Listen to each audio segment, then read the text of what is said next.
SP madam સાધારણ કપડામાં એક દુકાન પર કપડાં ખરીદવા જાય છે, પરંતુ ત્યાં તેમની અને દુકાનદાર વચ્ચે કોઈ વાત પર ઝઘડો થઈ જાય છે. દુકાનદાર તેમને ધમકી આપતા કહે છે કે તમે અથવા તો મારી વાત માની લો, નહીંતર હું પોલીસને બોલાવી લઈશ અને પછી જોઈ લેજો કે તમને જેલની હવા ખાવી પડશે.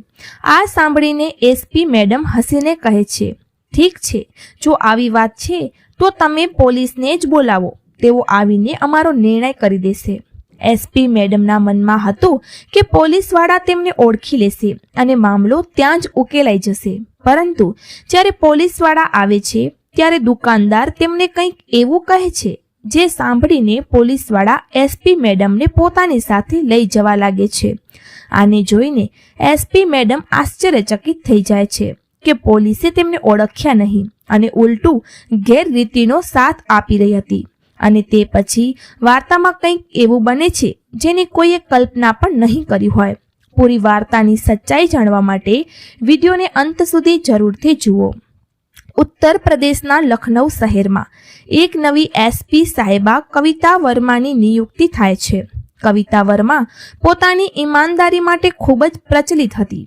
જ્યાં પણ જાય પોતાના ઈમાનદાર કામ વડે સૌનું મન જીતી લેતી અને તેમની ઈમાનદારીની ચર્ચા ચારે દિશામાં ફેલાયેલી રહેતી. તેમની પોસ્ટિંગના માત્ર એક દિવસ પછી તેમનો નાનો ભાઈ તેમને મળવા આવે છે. તેમના ભાઈના લગ્ન થવાના હતા અને તે પોતાની બહેનને લગ્નમાં પોતાની સાથે લઈ જવા ઈચ્છતો હતો. એસપી સાહેબાનો પૂરો પરિવાર અત્યાર સુધી લખનઉમાં સ્થળાંતર કરીને આવ્યો ન હતો. કવિતા વર્મા પોતાના ભાઈને સમજાવવાનો પ્રયાસ કરે છે, ભાઈ, કોઈ વાત નહીં, તમે લગ્ન કરી લો, હું પાછળથી કોઈ દિવસે આવીને તમને મળી લઈશ. પરંતુ તેમનો ભાઈ કહે છે, નહીં બહેન, જો તમે લગ્નમાં નહીં આવો તો હું બિલકુલ પણ લગ્ન નહીં કરું. ભાઈ બહેન વચ્ચે ઘણો પ્રેમ હતો અને આ જ કારણથી એસપી સાહેબા પોતાની વ્યસ્તતા છતાં પણ લગ્નમાં જવા માટે રાજી થઈ જાય છે. તે પોતાના ભાઈને કહે છે, ઠીક છે ભાઈ, તમે ચિંતા કરશો નહીં, હું નક્કી તમારા લગ્નમાં આવીશ. આ સાંભળીને તેમનો ભાઈ રાજી થઈ જાય છે અને સાંજે પોતાના ભાઈ સાથે વાત કર્યા પછી તે પોતાના ઘરે ચાલ્યા જાય છે. એસપી સાહેબાએ કહ્યું હતું, ઠીક છે, કાલે સાંજે હું તમારા ઘરે આવી જઈશ, તમે કોઈ ચિંતા કરશો નહીં. અને આગલા દિવસે સવારે એસપી સાહેબા ઉઠીને લગ્નમાં જવાની તૈયારી શરૂ કરે છે. તે વિચારે છે કે જ્યારે હું લગ્નમાં જઈ રહી છું ત્યારે સારા કપડાં હોવા જોઈએ. આ વિચારીને તે પોતાની વ્યક્તિગત ગાડી લઈ અને સાધારણ કપડામાં બજારમાં કપડાં ખરીદવા નીકળી પડે છે. પ્રથમ એસપી સાહેબા મોટી મોટી દુકાને જાય છે, પરંતુ તેમને કોઈ સાડી પસંદ નથી આવતી. આમ ફરતા ફરતા તે એક બીજી દુકાનમાં પહોંચી જાય છે જેનું નામ હતું સુરેશ સાડી ભંડાર. ત્યાં પહોંચીને તે સાડી જોવા લાગે છે. ઘરેથી નીકળ્યા પછી તેમને 2 થી 3 કલાક થઈ ગયા હતા, પરંતુ અત્યાર સુધી કોઈ સાડી પસંદ નહોતી આવી. અંતે સુરેશ સાડી ભંડારમાં તેમણે એક સાડી પસંદ આવે છે. એસપી સાહેબા તે દુકાનદારને સાડીનો ભાવ પૂછવા લાગે છે. દુકાનદાર કહે છે, મેડમ, અમારી દુકાનનો એક જ રેટ છે, તમે બહાર બોર્ડ પર જોયું હશે. આ સાડીનો ભાવ 33,500 રૂપિયા છે. સાહેબે સાડી જોઈ લીધી. ઠીક છે, કોઈ વાત નહીં. તે પોતાની પાસેથી 33,500 રૂપિયા કાઢીને દુકાનદારને આપી દે છે. દુકાનદાર તે પૈસાને ગણે છે અને ગણ્યા પછી પોતાની પાસે રાખી લે છે. ત્યારબાદ તે સાડીને પેક કરીને એસપી મેડમને આપી દે છે. એસપી મેડમ પણ ખુશખુશાલ ત્યાંથી પાછા ફરવા લાગે છે, કારણ કે તેમને જે જોઈતું હતું તે મળી ગયું હતું. દુકાનમાંથી બહાર નીકળ્યા બાદ એસપી મેડમ બજારમાં વધુ સામાન ખરીદવા લાગે છે. જ્યારે તે બીજી દુકાનમાં ખરીદી કરી રહ્યા હતા ત્યારે તેનો થેલો જેમાં સાડી રાખેલી હતી તે પડી જાય છે અને સાડી બહાર નીકળી જાય છે. સાડીને જોતા જ એસપી મેડમને તેમાં ખાસર દેખાય છે. ખાસરનો અર્થ એ હતો કે કપડાની અંદર બનેલા દોરાઓના ગુચ્છા, જે કપડાની ગુણવત્તાને ખરાબ કરી નાખે છે. એસપી મેડમ તે જ દુકાનમાં સાડીને પસાર કરીને જુએ છે અને જાણે છે કે સાડીના ઘણા સ્થળોએ ખાસર બનેલા છે, જેથી તેની સુંદરતા ખરાબ થઈ ગઈ છે. ત્યારબાદ એસપી મેડમ તે દુકાનમાંથી જે સામાન ખરીદવાનું હતું તે ખરીદી લે છે અને ફરી વળીને સુરેશ સાડી ભંડાર પર પહોંચી જાય છે. ત્યાં પહોંચીને તે દુકાનદારને સાડી બતાવે છે અને કહે છે કે આ સાડી રાખી લો અને મને કોઈ બીજી સાડી આપી દો. દુકાનદાર થોડી અનિચ્છાએ પરંતુ મજબૂરીમાં બીજી સાડી બતાવવા લાગે છે. અત્યાર સુધી દુકાનદારને ખબર નહોતી કે આ અહીંની એસપી છે અને એસપી મેડમ પણ આ વાતને જાહેર નહોતી કરી. ત્યારબાદ એસપી મેડમ ઘણા સમય સુધી દુકાનમાંથી સાડી શોધતા રહ્યા પરંતુ તેમને કોઈ સાડી પસંદ ન આવી. જ્યારે તેમને સાડી પસંદ ન આવી ત્યારે તે દુકાનદારને કહે છે કે અંકલ, તમારી દુકાનની કોઈ પણ સાડી મને પસંદ નથી આવતી. તમે એમ કરો, મને પૈસા પાછા આપી દો, હું કોઈ બીજી દુકાનમાંથી જોઈ લઈશ. ત્યારે જ દુકાનદાર પૈસા પાછા આપવાની ના પાડે છે અને દુકાનમાં લાગેલા એક નાના પરચા તરફ ઈશારો કરે છે જેના પર લખેલું હતું કે વેચાઈ ગયેલો માલ પાછો નહીં લેવામાં આવે, કેવળ બદલાઈ શકાશે. એસપી મેડમ આ સાંભળીને આશ્ચર્યચકિત થઈ જાય છે અને તે કહે છે, અંકલ ઠીક છે, પણ મેં 33,500 રૂપિયાની સાડી ખરીદી હતી અને તેમાં ખામીઓ નીકળી. આમાં તમારી પણ ભૂલ છે. દુકાનદાર જવાબ આપે છે, મેડમ બહસ કરશો નહીં, અહીંનો આ નિયમ છે અને અમે તેને તોડી શકતા નથી. એસપી મેડમ કહે છે, ઠીક છે, વેચાઈ ગયેલો માલ પાછો નથી લેતા, પરંતુ હું આને અત્યાર સુધી મારા ઘરે પણ નથી લઈ ગઈ. મેં માત્ર બાજુની દુકાનમાં જઈને જોયું અને ત્યાં જ મને આ ખામી દેખાઈ, તો તેને પાછું કરવામાં શી ખરાબી છે? પરંતુ દુકાનદાર પોતાની વાત પર અડગ રહે છે અને કહે છે, નહીં મેડમ, આ સાડી પાછી નહીં લેવામાં આવે. તમે ઈચ્છો તે કરી શકો છો. ત્યારે એસપી મેડમ કહે છે, નહીં, આ સાડી તમારે પાછી કરવી જ પડશે, નહીંતર હું અહીંથી નહીં જાઉં. આમ કહીને તે દુકાનમાં જ બેસી જાય છે અને સાડી પાછી કરવા માટે આગ્રહ કરવા લાગે છે. જ્યારે દુકાનદાર જુએ છે કે આ મહિલા પોતાના વાત પર અડગ છે અને અહીંથી જવાની નથી, ત્યારે તે પોલીસને ફોન કરવાની ધમકી આપે છે. તે કહે છે, તમે અહીંથી જતા રહો, નહીંતર હું પોલીસને બોલાવીને તમને અંદર કરાવી દઈશ. તમે અહીં મારી સાથે ગેરરીતિ કરી રહ્યા છો અને અહીં સીસીટીવી કેમેરા પણ લગાવેલા છે. તમે એક વખત સામાન ખરીદ્યા પછી તે પાછો નહીં રાખવામાં આવે. જો તમને બદલામાં કંઈક જોઈતું હોય તો તમે લઈ શકો છો, પણ પૈસા નહીં મળે. એસપી મેડમ પોલીસનું નામ સાંભળીને મુસ્કુરાય છે અને કહે છે, ઠીક છે, તમે પોલીસને બોલાવો, કોઈ વાત નહીં. તેઓ આવીને નક્કી કરી દેશે કે તમે મને પૈસા પાછા આપશો કે નહીં. દુકાનદાર જે વિચારી રહ્યો હતો કે પોલીસને બોલાવવાથી મામલો ઉકેલાઈ જશે, પોલીસને ફોન કરે છે અને પોતાની સમસ્યા વર્ણવીને તેમને દુકાનમાં બોલાવે છે. ત્યારબાદ એસપી મેડમ વિચારવા લાગે છે કે આવા દો પોલીસને, તેઓ આવતા જ મને ઓળખી લેશે અને આ દુકાનદારને બોલીને મારા પૈસા પાછા અપાવશે. આ કારણથી તેમણે અત્યાર સુધી જાહેર કર્યું ન હતું કે તે એસપી છે, કારણ કે તે જોવા ઈચ્છતા હતા કે પોલીસવાળા અહીં કેવો વ્યવહાર કરે છે અને તેઓ તેમને ઓળખે છે કે નહીં. થોડી વારમાં પોલીસવાળા દુકાનમાં પહોંચી જાય છે અને દુકાનદાર સાથે વાત કરવા લાગે છે. દુકાનદાર તેમને એક બાજુ લઈ જાય છે અને ગુપ્તપણે રિશ્વત આપે છે. પોલીસવાળો ઈમાનદારીથી પોતાનું કાર્ય કરવાને બદલે આ મહિલા સાથે ઉલટપણે વર્તવા લાગે છે અને ધમકાવા લાગે છે. તે કહે છે, વળી તમે ભણેલા ગણેલા લાગો છો, પણ આવા કાર્ય કરતા તમને શરમ નથી આવતી? જ્યારે દુકાનમાં લખેલું છે કે વેચાયેલો માલ પાછો નહીં લેવામાં આવે, તો તમે તેને કેવી રીતે પાછો કરાવી શકો? આ બધું સાંભળીને એસપી મેડમ આશ્ચર્યચકિત થઈ જાય છે. તેમણે ખાતરી હતી કે દુકાનદારની ગલતી હતી, કારણ કે સાડીમાં ખામી હતી. કોઈ પણ વ્યક્તિ આટલી કિંમતની ખામીવાળી સાડી કેમ ખરીદશે? દુકાનદારે યા તો સાડી પાછી લેવી જોઈતી હતી, કાં તો કોઈ પણ પ્રકારનો સમજૂતો કરવો જોઈતો હતો, અને જો તે સમજૂતો ન કરી શક્યો તો પૈસા પાછા આપવા જોઈતા હતા. આ બધું જોઈને એસપી સાહેબા આશ્ચર્યચકિત થઈ જાય છે, ખાસ કરીને એ વાતથી કે પોલીસવાળા ઉલટાનું તેમને જ દોષ આપી રહ્યા છે અને એ પણ નથી ઓળખી રહ્યા કે તે અહીંના એસપી છે. એસપી સાહેબાએ આ ખેલને ચાલુ રાખવા માંગે છે, એટલે કે તે દરોગાને સમજાવવા લાગે છે અને તે કહે છે, સાહેબ, હું ક્યાં ખોટી છું? આ દુકાનદાર ખોટો છે અને તમારે તેની વિરુદ્ધ પગલાં લેવા જોઈએ. મારા પૈસા પાછા અપાવો. આ સાડીમાં ખામી છે તો હું તેને શા માટે લઉં? દુકાનદાર વચ્ચે બોલે છે, સાહેબ, મેં તમને સારી રીતે સાડી બતાવી અને ભાવ કર્યો હતો. તેમણે પૈસા આપીને સાડી લીધી હતી અને ચાલ્યા ગયા.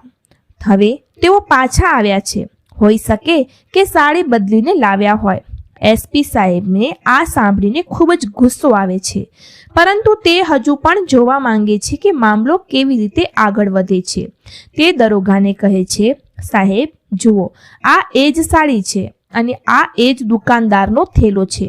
જો તમને વિશ્વાસ નથી તો હું બાજુની દુકાન સુધી જ ગઈ છું અને તમે અહીંના સીસીટીવી કેમેરાનું રેકોર્ડિંગ કાઢી શકો છો. દરોગા જે મામલાને જલ્દીથી જલ્દી ઉકેલવા માંગે છે તે એસપી સાહેબા પર ચીસો પાડવા લાગે છે અને તે કહે છે, તમને શરમ નથી આવતી? દેખાવમાં તો તમે ભણેલા ગણેલા લાગો છો, છતાં આવા કામ કરી રહ્યા છો. હોઈ શકે કે તમે સાડી બદલી નાખી હોય, જેમ દુકાનદાર કહી રહ્યો હોય. જો તમે વધારે પડતી તકલીફ આપશો તો મારે તમારે ધરપકડ કરવી પડશે. આ સાંભળીને એસપી સાહેબા ગુસ્સે થઈ જાય છે, પરંતુ છતાં શાંત રહે છે. તે કહે છે, ઠીક છે સાહેબ, જો આવી જ વાત છે તો તમે મને અંદર બંધ કરી દો. હું પણ જોઉં કે તમે મને વગર કારણે કેવી રીતે બંધ કરી શકો છો. આ વાત સાંભળીને દરોગા ચૂપ થઈ જાય છે, પરંતુ તે પોતાના હવાલદારને કહે છે, આને પકડીને જીપમાં બેસાડી દો અને આને લઈને ચાલો.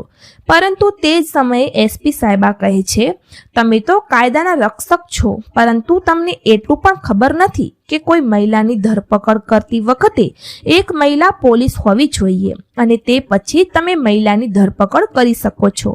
હવે આ વાત સાંભળીને દરોગા વધુ ઉશ્કેરાય છે, પરંતુ અત્યાર સુધીમાં ત્યાં થોડી ભીડ એકઠી થઈ ગઈ હતી, તેથી દરોગા મહિલા પોલીસને બોલાવે છે.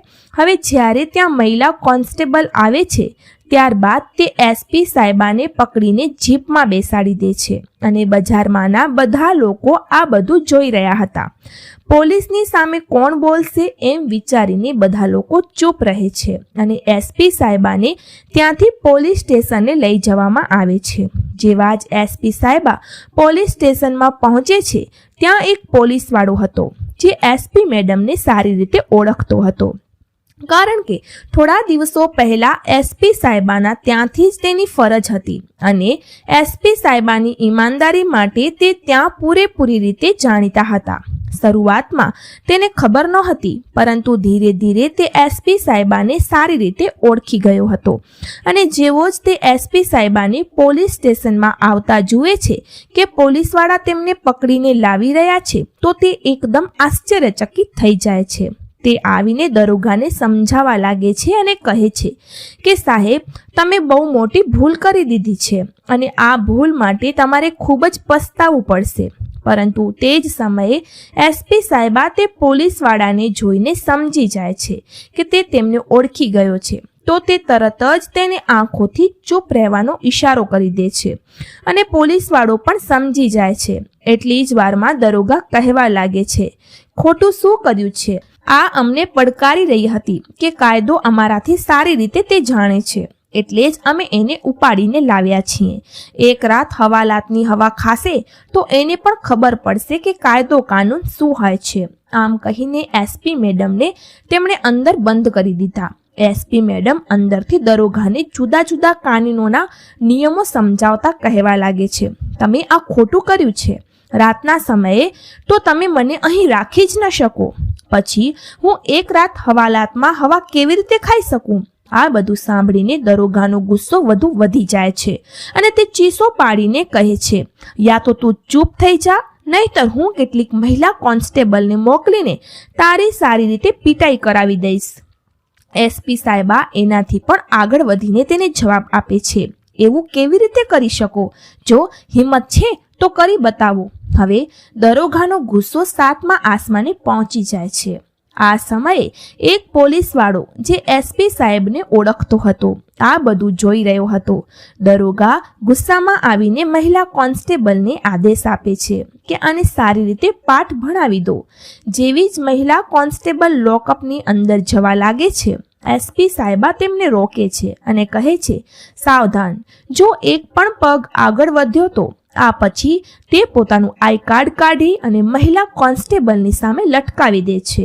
જેવી જ મહિલા કોન્સ્ટેબલ આઈ કાર્ડને જુએ છે તો તેઓ પૂરી રીતે આશ્ચર્યચકિત થઈ જાય છે અને જોરદાર સલામ એસપી સાહેબાને મારે છે. આ બધું જોઈને દરોગા પૂરી રીતે કન્ફ્યુઝ થઈ જાય છે. જ્યારે લોકઅપનો દરવાજો ખોલે છે ત્યારે એસપી સાહેબા, જેમને અત્યાર સુધી ગુનેગાર માનવામાં આવી રહ્યા હતા, તે લોકઅપમાંથી બહાર આવે છે. બહાર આવ્યા પછી તે દરોગાને ધમકાવવાનું શરૂ કરે છે. જ્યારે દરોગા જુએ છે કે મહિલા કોન્સ્ટેબલે તેમને સલામ કરી અને હવે તે એસપી સાહેબા તેને ધમકાવી રહ્યા છે, ત્યારે તેને સમજાય છે કે કદાચ આ જિલ્લાના નવા એસપી સાહેબા હોઈ શકે છે, જેના કારણે તે આવું કરી રહ્યા છે. તે જ સમયે જે પોલીસ કર્મચારી એસપી સાહેબાને પહેલેથી જ ઓળખતો હતો તે બધાને એસપી સાહેબા વિશે જણાવે છે અને કહે છે કે તેઓ કેટલા પ્રામાણિક અને કર્તવ્યનિષ્ઠ અધિકારી છે. એસપી સાહેબાની વાત સાંભળીને પોલીસ સ્ટેશનમાં જેટલા પણ પોલીસ કર્મચારીઓ એસપી સાહેબાને અત્યાર સુધી ઓળખતા નહોતા તે બધા એકદમ તેને સલામ કરે છે. દરોગા જે અત્યાર સુધી બધું જોઈ રહ્યો હતો તેની પેન્ટ પણ ભીની થઈ જાય છે અને તે ગભરાઈને એસપી સાહેબાના પગ પકડીને માફી માંગવા લાગે છે. તે કહે છે, મેડમ, મને માફ કરી દો, મારાથી ખૂબ મોટી ભૂલ થઈ ગઈ છે અને હવેથી આવું કંઈ નહીં થાય. પરંતુ એસપી સાહેબા તેને ઉઠાવે છે અને કહે છે, ના, તમે કોઈ ભૂલ નથી કરી, તમે તો પૂરી પ્રામાણિકતાથી તમારું કામ કર્યું છે. મેં એ પણ જોયું છે કે જ્યારે તે દુકાનદારે તમારી જેબમાં સામાન મૂકવાનો પ્રયાસ કર્યો હતો તમે પ્રામાણિકતાથી કામ કર્યું, એટલે કે તમારે માફી માંગવાની જરૂર નથી.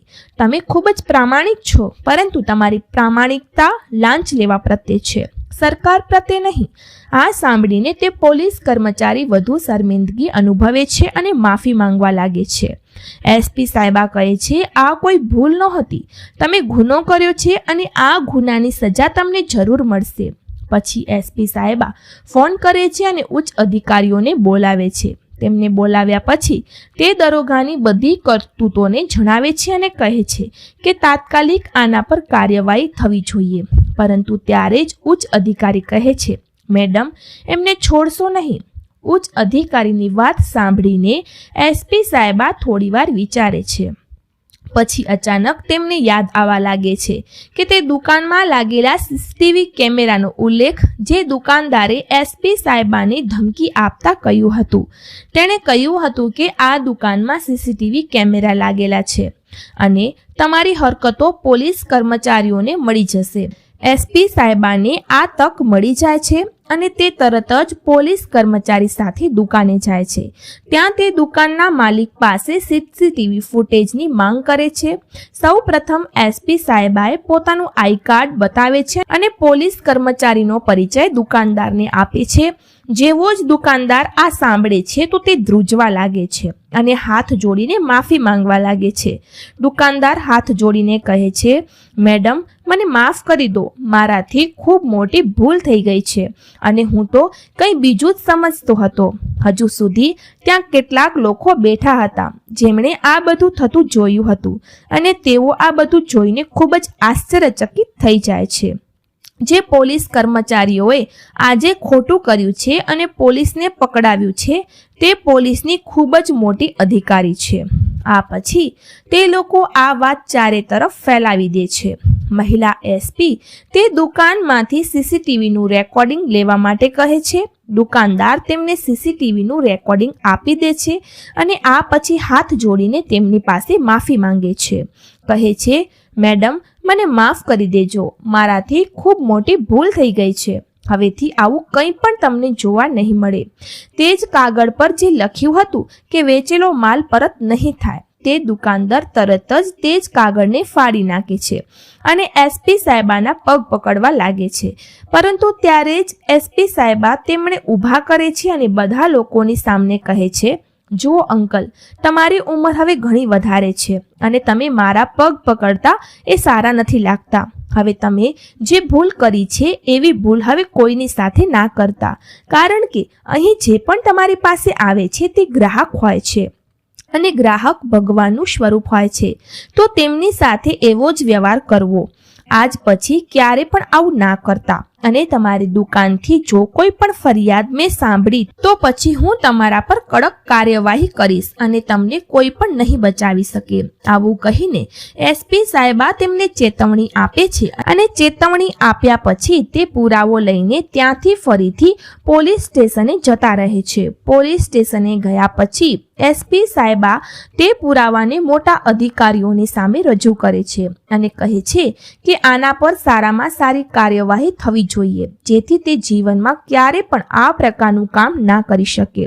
આ પછી તે પોલીસ કર્મચારીને પહેલા તો સસ્પેન્ડ કરી દેવામાં આવે છે અને કેસ ચાલ્યા પછી તેને 3 વર્ષની જેલ પણ થાય છે. એસપી સાહેબા તે દુકાનદાર પાસેથી માફીના સમયે જે પૈસા પરત મળ્યા હતા તે જ પૈસાથી બીજી દુકાનેથી કપડાં ખરીદે છે.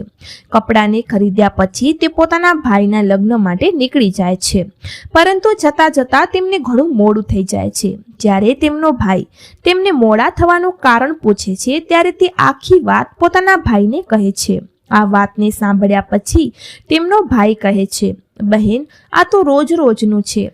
અહીંના પોલીસ કર્મચારીઓ આવું જ કર્યા કરે છે. ત્યારે તેમની બહેન કહે છે કે ભાઈ, હું બધાને તો નથી સુધારી શકતી, પરંતુ જ્યાં હું કામ કરું છું ત્યાં આ વસ્તુની કોશિશ તો કરી શકું છું. હોઈ શકે કે મારી કોશિશ થોડા અંશે સફળ પણ થઈ જાય અને જે જગ્યાએ મારી પોસ્ટિંગ થાય છે ત્યાં લોકો પ્રામાણિકતાથી જીવતા શીખી લે છે. આ પછી એસપી સાહેબે પોતાના ભાઈના લગ્નમાં હાજરી આપે છે અને લગ્નમાં હાજરી આપ્યા પછી ફરીથી પોતાની ડ્યુટીને જોઈન કરે છે. હવે જેટલા દિવસો સુધી તેમની ડ્યુટી પટનામાં રહે છે તે સમય સુધી ત્યાં કોઈ પણ પોલીસ કર્મચારી લાંચ લેતા પહેલા 100 વાર વિચારે છે, કારણ કે આ કેસ બધા લોકોની સામે આવી ચૂક્યો હતો. જે લોકો દુકાન પર બેઠા હતા તેમણે આ વાત ચારે તરફ ફેલાવી દીધી હતી અને જ્યારે આ વાત અખબારમાં પણ છપાઈ હતી પછી પણ આ કેસ મુખ્ય સમાચાર બની રહ્યો હતો. લોકો ખૂબ જ સતર્ક બની ગયા હતા. મિત્રો, આ આજની વાર્તા છે જ્યાં એક મહિલા એસપી વેપારીની દુકાને કપડાં ખરીદવા જાય છે, પરંતુ ત્યાંથી પોલીસ તેને પકડી લે છે.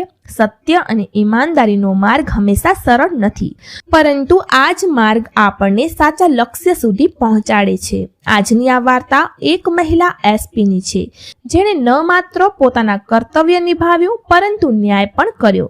તેઓએ સમાજને એક મહત્વપૂર્ણ સંદેશ આપ્યો. ઈમાનદારી, કર્તવ્ય નિષ્ઠા અને સત્યના બળ પર તેઓએ દર્શાવ્યું કે જો આપણે પોતાના કાર્યોમાં દ્રઢ રહીએ તો સમાજમાં પરિવર્તન શક્ય છે.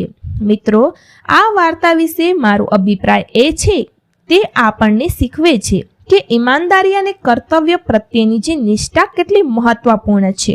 એસપી સાહેબની જેમ જો આપણે બધા પણ પોતાના કાર્યમાં ઈમાનદાર રહીએ અને ન માત્ર બીજાઓ પણ પોતાની સાથે પણ ન્યાય કરીએ તો સમાજમાં પરિવર્તન લાવી શકીએ. આ વાર્તા એ પણ બતાવે છે કે એક વ્યક્તિ એકલી પણ પરિવર્તન લાવી શકે છે જો તે દ્રઢ સંકલ્પ અને ઈમાનદારીથી કામ કરે. મિત્રો, કોઈ પણ વ્યક્તિ ગમે તે જે પણ હોદ્દા પર હોય, જો તે પોતાના કર્તવ્યો પ્રત્યે નિષ્ઠાવાન હોય તો તે એકલો જ મોટો પરિવર્તન લાવી શકે છે.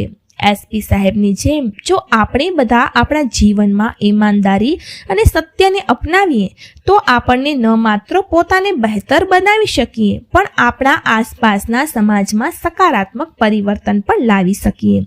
આપણે પોતાના કાર્યમાં સત્ય અને ઈમાનદારીથી કદી સમજોતો ન કરવો જોઈએ અને આ પ્રકારની મુશ્કેલીઓમાંથી શીખીને પોતાના માર્ગને વધુ બહેતર બનાવવો જોઈએ. તો મિત્રો, તમે આ વિડીયો વિશે તમારા વિચારને કમેન્ટ બોક્સમાં જરૂરથી લખી શકો છો અને તમારા મિત્રો સાથે પણ શેર કરી શકો છો. આ વિડીયો દ્વારા સમાજમાં ઘટી રહેલી ઘટનાઓને લોકો સુધી પહોંચાડીને અમે માત્ર લોકોને જાગૃત કરવાનું કાર્ય કરી રહ્યા છીએ અને આ વિડીયો દ્વારા કોઈની ભાવનાઓને ઠેસ પહોંચાડવાનો અમારો ઉદ્દેશ્ય નથી. મિત્રો, તમને આ વિડીયો ગમ્યો હોય તો લાઇક, શેર અને ચેનલને સબસ્ક્રાઇબ જરૂરથી કરી દેજો અને વિડીયોને અંત સુધી જોવા બદલ તમારો ખૂબ ખૂબ આભાર.